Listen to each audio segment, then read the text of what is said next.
दोस्तों, आज बात होगी भारत देश के इस बड़े लीडर के बारे में जो ना तो इस देश का पीएम है और ना ही किसी रियासत का सीएम है, लेकिन शोहरत इतनी है कि आज भारत में शायद ही कोई ऐसा होगा जो इस लीडर को नहीं जानता होगा।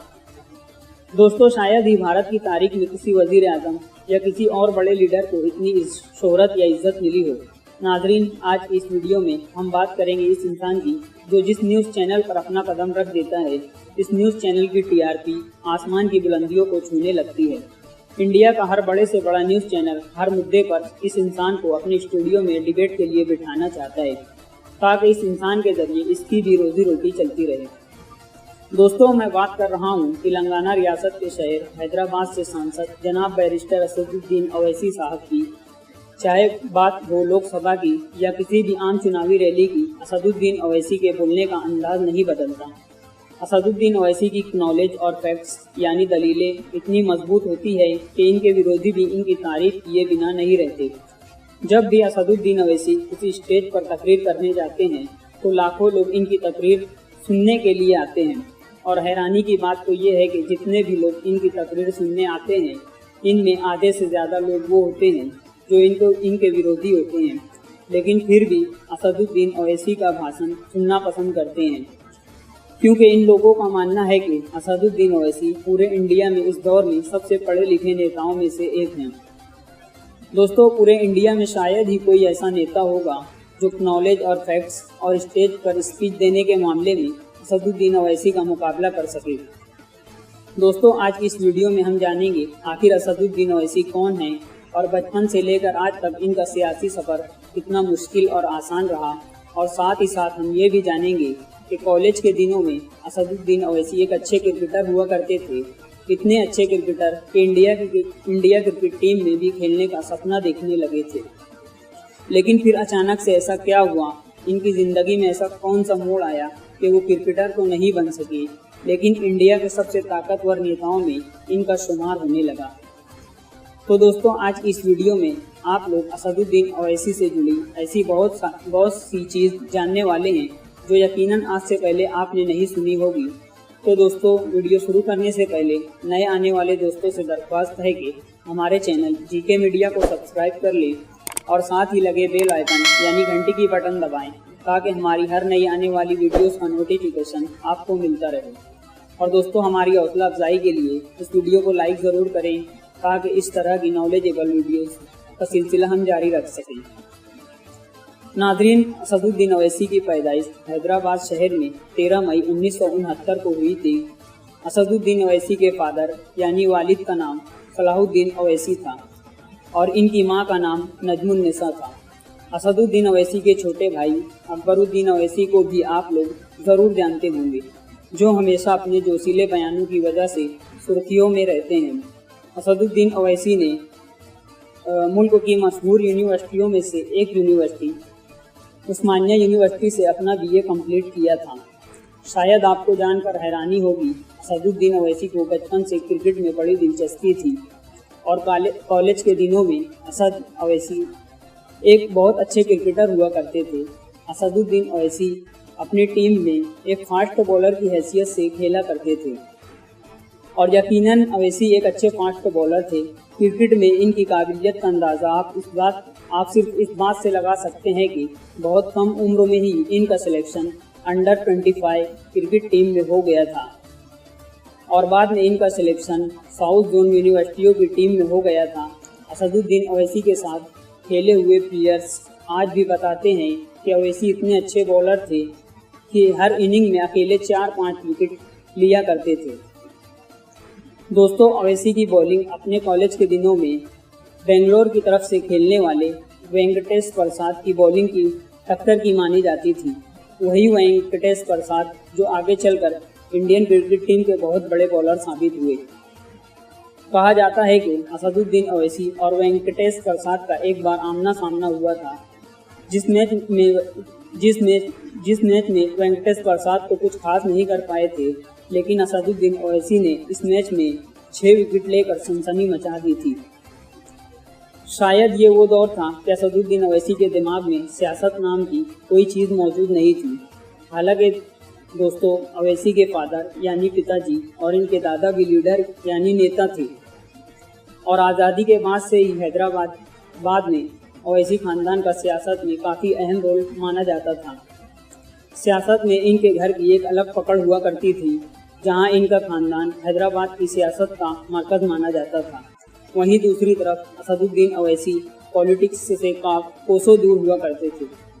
वो अपना करियर क्रिकेट के ही फील्ड में बनाना चाहते थे, लेकिन अचानक से इनके दिमाग में एक सोच ने जन्म लिया, जिस सोच ने इनका सब कुछ बदल दिया। इनका मकसद बदल दिया, इनकी ज़िंदगी बदल दी। असदुद्दीन अवैसी ने ये फैसला किया कि वो अब क्रिकेट छोड़कर लॉ की पढ़ाई करना चाहते हैं, और वो भी भारत में नहीं बल्कि लंदन जाकर। बस इसी फैसले के बाद लॉ की पढ़ाई के लिए अवैसी लंदन रवाना हो गए। दोस्तों, वैसे तो अवैसी की फैमिली इतनी अमीर थी कि लंदन में उन्हें पढ़ाई के लिए ज़र्रा बराबर भी कोई दिक्कत नहीं होती, लेकिन इसके बावजूद भी अवैसी ने लंदन में अपनी पढ़ाई का खर्च खुद उठाने का फैसला किया। असदुद्दीन अवैसी खुद कई इंटरव्यूज़ में बता चुके हैं कि जब उन्होंने लंदन में पढ़ाई की थी तो साथ ही साथ जॉब भी की थी, यानी लंदन में अपनी पढ़ाई का खर्च उन्होंने नौकरी करके उठाया था, और ये फैसला इनकी फैमिली का नहीं बल्कि इनका खुद का था। दोस्तों, सन 1992 या 93 में असदुद्दीन अवैसी लंदन से लॉ की डिग्री लेकर वापस इंडिया वापस आते ही असदुद्दीन अवैसी के वालिद यानी सलाहुद्दीन अवैसी ने उन्हें सियासत में उतारने का फैसला किया। सलाहुद्दीन अवैसी ने सन 1994 में अपनी पार्टी मजलिस इत्तेहादुल मुस्लिमीन से असदुद्दीन अवैसी को टिकट दिया। असदुद्दीन अवैसी सन 1994 में विधानसभा का इलेक्शन लड़े और इस इलेक्शन में जीत के साथ ही असदुद्दीन अवैसी ने विधानसभा में एंट्री की। दोस्तों, अगर बात की जाए असदुद्दीन अवैसी के राजनीतिक पार्टी यानी AIMIM के बारे में, तो आपको बताते चले ये कोई नई पार्टी नहीं है, बल्कि ये हद से ज़्यादा पुरानी पार्टी है। दोस्तों, आपको जानकर शायद हैरानी होगी कि असदुद्दीन अवैसी की जो पार्टी है यानी MIM, वो आज़ादी से भी पहले बनाई गई थी। इस पार्टी की बुनियाद सन 1930 में रखी गई थी। भारत की आज़ादी में भी इस पार्टी का काफ़ी योगदान रहा था और इसकी बुनियाद रखी गई थी नवाब महमूद नवाज़ खान ने। लेकिन दोस्तों, अब जब आज़ादी के बाद इंडिया पाकिस्तान का बंटवारा हुआ तो इस पार्टी के फाउंडर यानी नवाब महमूद नवाज़ खान पाकिस्तान चले गए और इस वक्त इस पार्टी की कमान कासिम रिजवी के पास आ गई थी। ये वही कासिम रिजवी था जो बंटवारे के वक्त हैदराबाद को पाकिस्तान में मिलाने की भरपूर कोशिश की थी, लेकिन ये कामयाब नहीं हो सका। बदले में इसको इंडियन गवर्नमेंट ने जेल में कैद करवा दिया था। तकरीबन 8 या 9 साल बाद जब कासिम रिजवी को रिहाई मिली तो ये फ़ौरन पाकिस्तान भाग गया और इसकी ये पार्टी तनहा रह गई। इंडियन गवर्नमेंट ने इस वक्त फ़ौरन इस पार्टी पर बैन लगा दिया। इस दौर में किसी भी पार्टी पर बैन लगना कोई बड़ी बात नहीं थी, क्योंकि MIM के अलावा इस दौर में RSS जैसी तंजीमों पर भी पाबंदी लगाई गई थी और उन्हें भी हमेशा के लिए बैन कर दिया गया था। जब MIM पर से पाबंदी हटाई गई तो इसकी कमान अब एक नए इंसान ने संभाली, जिसका नाम था अब्दुल वाहिद अवैसी। दोस्तों, ये कोई और नहीं बल्कि असदुद्दीन अवैसी के दादा थे। उन्होंने कई साल इस पार्टी को मजबूत बनाने में बड़ी शिद्दत से मेहनत की और फिर इनके इंतकाल के बाद इस पार्टी की कमान इनके बेटे यानी सलाहुद्दीन अवैसी ने संभाली। असदुद्दीन अवैसी के वालिद सलाहुद्दीन अवैसी लगातार 6 बार इस पार्टी से सांसद चुने गए, लेकिन सन 1999 में जीतने के बाद उन्हें यह महसूस हुआ कि इनकी सेहत की वजह से अगले MP के इलेक्शन में वो नहीं लड़ पाएंगे, तो अपनी MP की सीट जो पिछले टाइम से विधायक बनते आ रहे थे यानी असदुद्दीन अवैसी को दे दी और यकीनन ये इनका एक अच्छा फैसला साबित हुआ। सन 2004 में असदुद्दीन अवैसी हैदराबाद से MP यानी सांसद चुने गए। 2004 में लोकसभा का चुनाव जीतना था कि बस असदुद्दीन अवैसी की काबिलियत की वजह से इनकी शोहरत में 4 चांद लगते चले गए। असदुद्दीन अवैसी 2004 का इलेक्शन जीतने के बाद जब पहली बार लोकसभा में गए तो शायद ही किसी को भी ये अंदाज़ा नहीं था कि आने वाले दिनों में ये कम उम्र का दिखने वाला लड़का, एक सीधा सा इंसान हमारे ऊपर इतना भारी पड़ने वाला है। 2004 के बाद असदुद्दीन अवैसी ने कभी भी पीछे मुड़कर नहीं देखा। लगातार एक के बाद एक कामयाबियों की सीढ़ियां चढ़ते चले गए। 2004 के बाद 2004 के बाद जितने भी इलेक्शन हुए, असदुद्दीन ओवैसी ने बड़े फासले के साथ हर इलेक्शन में जीत हासिल की और हैदराबाद से लगातार 4 बार MP बन चुके हैं। इसके अलावा हैदराबाद की जो 7 विधानसभा यानी MLA की सीट है, वो भी सारी की सारी मजलिस इत्तेहादुल मुस्लिमीन के पास है। यानी अगर ये कहा जाए कि हैदराबाद की राजनीति में असद ओवैसी की इजाज़त के बगैर एक परिंदा भी पर नहीं मारता, तो शायद ये गलत नहीं होगा। दोस्तों साथ ही साथ मैं ये भी बताता चलूँ कि असदुद्दीन ओवैसी कुछ आरोपों की वजह से जेल भी जा चुके हैं। हालांकि राजनीति में ये एक आम बात है, क्योंकि शायद ही कोई ऐसा बड़ा नेता होगा कि जिसने जेल का मुंह नहीं देखा होगा। दोस्तों सन 1996 में असदुद्दीन ओवैसी ने फहीन ओवैसी नामी एक खातून से शादी की थी और आज असदुद्दीन ओवैसी की 6 औलादें हैं, जिनमें से इनकी 5 बेटियां और 1 बेटा है। दोस्तों आपको बताते चलें कि असदुद्दीन ओवैसी के सपोर्टर्स उन्हें नकीब मिल्लत यानी दीन के रहनुमा के नाम से पुकारते हैं और शायद असदुद्दीन ओवैसी में नकीब मिल्लत कहलाने की बहुत सी खूबियाँ मौजूद भी हैं, क्योंकि असदुद्दीन ओवैसी की खास बात यह है कि वो हमेशा ज़मीन से जुड़े रहते हैं और लोगों की मदद करते रहते हैं।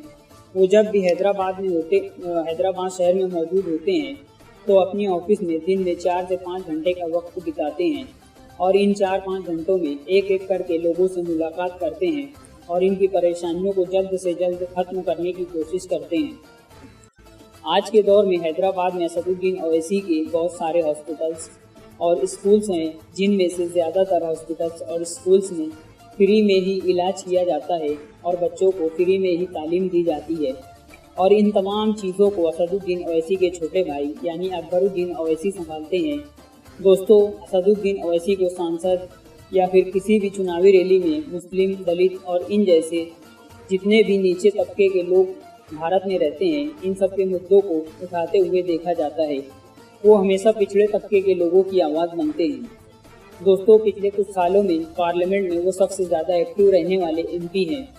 पार्लियामेंट में सबसे ज़्यादा उन्हीं के बयानों की चर्चा होती है, चाहे ट्रिपल तलाक का मामला हो या फिर कश्मीर का मुद्दा हो या फिर CAA या NRC का मामला हो।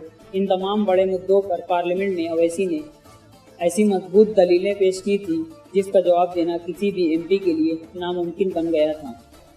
ओवैसी सत्ता में मौजूद BJP पार्टी की मुखालफत तो करते ही हैं और साथ ही साथ वो कांग्रेस और इस जैसी नामुनहद सेकुलर पार्टियों को भी नहीं बख्शते जो दिन भर सेकुलरिज्म का दम भरते हैं। वो कांग्रेस पर इल्ज़ाम लगाते आए हैं कि कांग्रेस ने इतने साल हुकूमत करने के बावजूद भी मुसलमानों को कुछ नहीं दिया और हमेशा मुसलमानों को वोट बैंक ही समझा। और यही वजह है कि कांग्रेस जैसी तमाम पार्टियां असदुद्दीन ओवैसी पर BJP की B पार्टी होने का इल्ज़ाम लगाते हैं। तो दोस्तों आज इस वीडियो को हम यहीं पर ख़त्म करते हैं। मिलते हैं अगली वीडियो में एक नई मालूमाती वीडियो के साथ। जाने से पहले तमाम ही नाज़रीन से दरख्वास्त है कि हमारी इस वीडियो को WhatsApp और Facebook वगैरह पर ज़्यादा से ज़्यादा शेयर करें।